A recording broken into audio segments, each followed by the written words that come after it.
ప్రతిఘటన టీవీకి స్వాగతం. క్షణక్షణం మీకోసం. దేశవ్యాప్తంగా ప్రతి నెల మాదిరిగానే చమురు కంపెనీలు గ్యాస్ ధరల్లో అక్టోబర్ 1న మార్పులు తీసుకొచ్చాయి. ఈ క్రమంలో మరోసారి రేట్ల పెంపును ప్రకటించడంతో వినియోగదారులు ఆందోళన వ్యక్తం చేస్తున్నారు.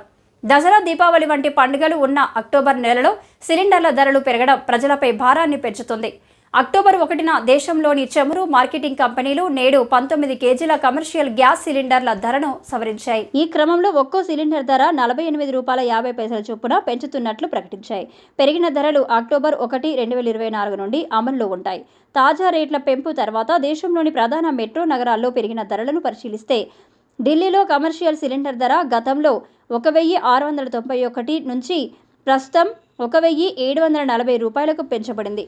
ఇక కోల్కతాలో ₹1,850.50, ముంబైలో ₹1,692.50, చెన్నైలో ₹1,903కి పెంపు తర్వాత చేరుకున్నాయి. సెన్సెక్స్ మార్కెట్లలో ఏం జరుగుతుంది? అయితే చమురు సంస్థలు దేశంలో కమర్షియల్ సిలిండర్ల ధరలను వరుసగా మూడోసారి పెంచడం గమనార్హం. అయితే ఈ క్రమంలో 14.2 కిలోల డొమెస్టిక్ సిలిండర్ల ధరలో ఎటువంటి మార్పులు లేకుండా అలాగే కొనసాగించాలని చమురు కంపెనీలు నిర్ణయించాయి.